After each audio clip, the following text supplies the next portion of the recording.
Verbo de Deus se encarnou e habitou entre nós. O Senhor Jesus, que existiu desde toda a eternidade, o Filho que está no seio da Santíssima Trindade, o Filho de Deus, assumiu a nossa humanidade, se encarnando no ventre da Virgem Maria para ir até o extremo, para dar a sua vida pelo resgate de muitos. Enquanto esteve aqui na terra, ensinou a lei do amor, escolheu 12 apóstolos, deu a sua vida, sofreu por nós e ressuscitou ao terceiro dia. Após esta ressurreição, ainda instruiu os apóstolos. Após a ressurreição, Jesus confirma Pedro como aquele que vai apacentar os apóstolos e apacentar as suas ovelhas.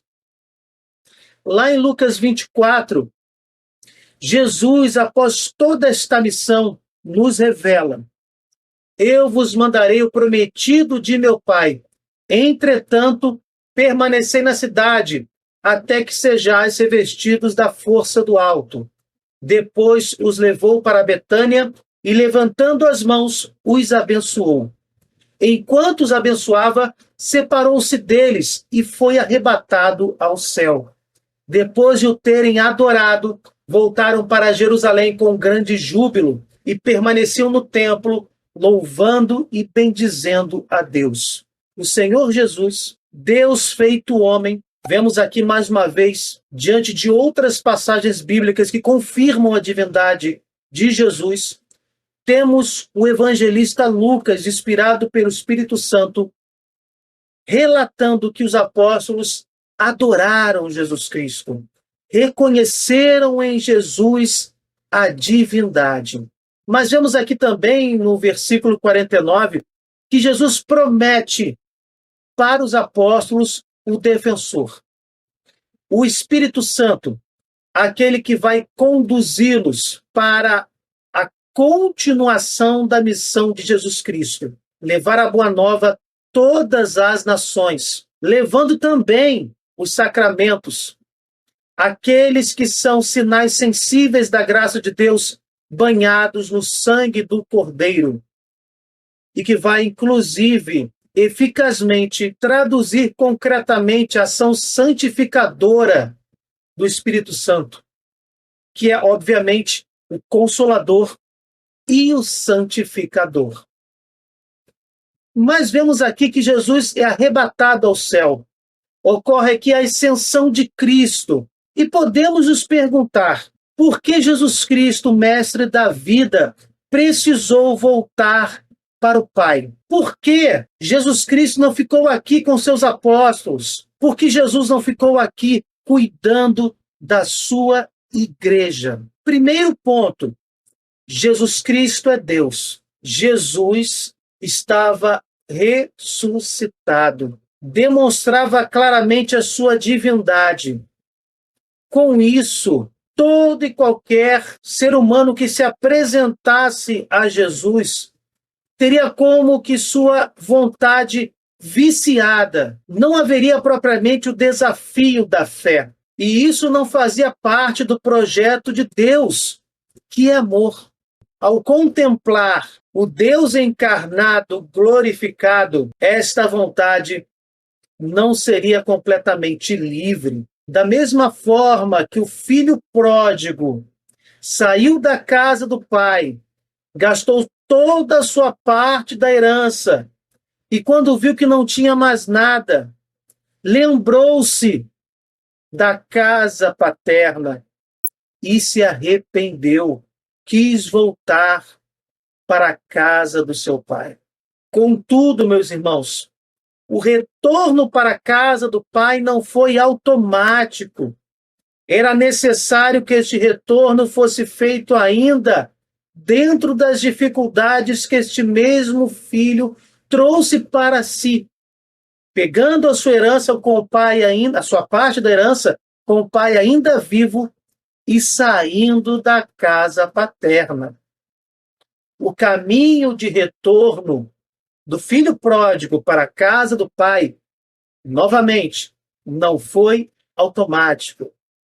Ele foi um retorno endurecido pelas dificuldades da vida. Também por isso, Jesus volta glorificado. Ele volta em corpo e sangue, alma e divindade para o Pai e envia o Espírito Santo, o Espírito do Pai e do Filho, que vai prosseguir com a missão de levar o Evangelho a toda criatura. O Espírito Santo não é à toa, é chamado de a alma da igreja. Com a presença do Espírito Santo, o desafio da fé continua. Existe aqui a visão claro-escura da fé. Em alguns momentos sentimos que temos fé suficiente para mover uma montanha. É no momento em que esta visão está clara. Mas existem momentos em que as dificuldades batem à nossa porta, em que vivemos o peso do corpo mortal, e é neste momento que enfrentamos a visão escura da fé. E aí sim, podemos ter a nossa vontade desafiada e assumir, apesar de todas as dificuldades da vida, a nossa fé em Jesus Cristo, nosso Senhor, que neste momento está ressuscitado e se esconde na Eucaristia por ação do Espírito Santo, para que possamos estar comungando com Ele, estar na mesma mesa que o Senhor. Ele está ali escondido no pão do céu, no pão dos anjos. E só o veremos depois plenamente ressuscitado, salvo em revelações particulares, só o veremos no seu retorno por ocasião do fim dos tempos, em plena glória, na parousia, na sua segunda vinda. Está lá em Romanos 5. No entanto, desde Adão até Moisés reinou a morte, mesmo sobre aqueles que não pecaram, a imitação da transgressão de Adão, o que é figura do que havia de vir. Mas com o dom gratuito não se dá o mesmo que com a falta, pois se a falta de um só causou a morte de todos os outros, com muito mais razão o dom de Deus e o benefício da graça obtida por um só homem, Jesus Cristo, foram concedidos copiosamente a todos. Aqui São Paulo nos lembra que o primeiro Adão, o primeiro homem da terra, disse não a Deus. Saiu do paraíso porque quis. Saiu da presença de Deus, que é luz. E a partir deste momento, temos o pecado original. Adão perde esta graça santificante. E a partir daí, todos os seus descendentes não podem herdar esta graça santificante. A princípio, isso parece injusto da parte de Deus, mas a justiça é realçada quando o próprio Deus nos promete o Salvador. O próprio Deus assumiria a carne humana e, a partir da obediência do segundo Adão, do novo Adão, nosso Senhor Jesus Cristo, todos os homens seriam justificados. Todos os homens perderam a graça santificante por causa da desobediência do primeiro Adão. Então, pela obediência de um só, até o extremo, até a morte, morte de cruz, pela obediência do novo Adão, todos que aceitarem o senhorio do Senhor Jesus serão justificados e resgatados do reino da morte, do inferno e do pecado. Como está escrito lá em 1 Coríntios, o primeiro homem, Adão, foi feito alma vivente. O segundo Adão é espírito vivificante. Mas não é o espiritual que vem primeiro, e sim o animal. O espiritual vem depois.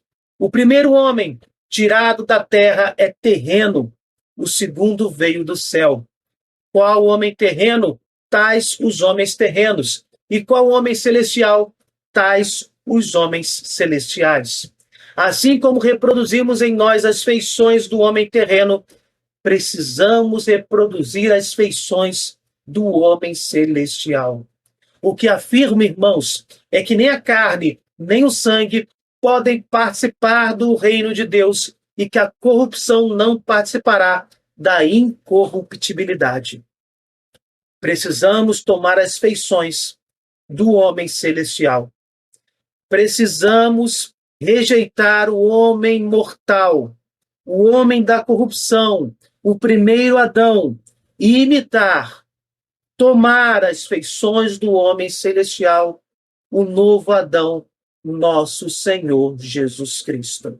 E como já dito, uma vez que Adão saiu do paraíso dizendo não a Deus, e o paraíso aí é um simbolismo, significa a comunhão máxima que o homem poderia ter naquela condição préternatural dos primeiros pais. O primeiro homem, o ser da terra, o primeiro Adão, disse não por livre e espontânea vontade, saindo desta comunhão com o Altíssimo. Assim como o primeiro Adão disse não, o novo Adão disse sim a Deus e o fez de forma plena e extrema. Tanto que Jesus vai nos dizer em João 4:34, meu alimento é fazer a vontade daquele que me enviou e cumprir a sua obra. Exatamente o contrário do que fez o primeiro Adão. Assim como o primeiro Adão desobedeceu e disse não, o segundo Adão obedeceu até o extremo, até a morte, dando sua vida divina, porque se tratava também do próprio Deus, dizendo com isso um sim inequívoco e total, e resultando com este sacrifício redentor a restauração do acesso ao paraíso, do acesso à comunhão, que seria agora mais completa do que a primeira, a comunhão plena com o Altíssimo. Com o primeiro Adão, a porta do céu foi como que fechada. Diz o texto sagrado que os anjos fecharam a entrada do paraíso, equipados com espadas de fogo. Com o sim pleno do novo Adão, esta porta do céu, este acesso ao paraíso é restaurado, esta porta é reaberta. E assim como Adão saiu do paraíso, o novo Adão precisava voltar para este mesmo paraíso. Por isso também Jesus volta para o Pai, onde está sentado à sua direita para julgar os vivos e os mortos. Se pelo pecado de um só homem reinou a morte por esse único homem, muito mais aqueles que receberam a abundância da graça e o dom da justiça reinarão na vida por um só, que é Jesus Cristo. Portanto, como pelo pecado de um só a condenação se estendeu a todos os homens, assim como por um único ato de justiça recebem todos os homens a justificação que dá a vida. Assim como pela desobediência de um só foram todos constituídos pecadores, assim pela obediência de um só todos se tornarão justos. Sobreveio a lei para que abundasse o pecado, mas onde abundou o pecado, superabundou a graça. Este paraíso, meus irmãos, tem um acesso muito mais pleno. Os dons sobrenaturais são muito mais do que os dons préternaturais que Adão e Eva, que os primeiros pais tinham nesse estado de santidade original no início do mundo. Continuando do verso 21, assim como o pecado reinou para a morte, assim também a graça reinaria pela justiça para a vida eterna, por meio de Jesus Cristo, nosso Senhor. Por isso, meus irmãos, Jesus voltou para o Pai. Jesus voltou para o paraíso. Jesus reabriu a porta do céu. Fez o caminho de volta, restaurou com o seu sim pleno a transgressão do não corrompido do primeiro Adão. E deixou para nós o seu próprio Espírito, que nos consola e nos santifica, nos auxiliando para voltarmos purificados para a casa de nosso Pai. E que possamos, durante esta caminhada, sermos purificados pelos sacramentos de cura, como a confissão, e alimentados pelo sacramento da Eucaristia, onde Jesus está ali, presente realmente. Precisamos voltar para casa com o auxílio de Deus. Por isso o Espírito Santo está aqui, mas precisamos fazer tal coisa livremente. Como só um Deus que amor, piedade e ternura poderia nos proporcionar. Meus irmãos, deixem nos comentários a opinião de vocês sobre esta reflexão. Se vocês gostaram, deixem o seu like e compartilhem. Cliquem no sininho, se inscrevam no canal. Fiquem com Deus, desculpem qualquer coisa e até o próximo vídeo.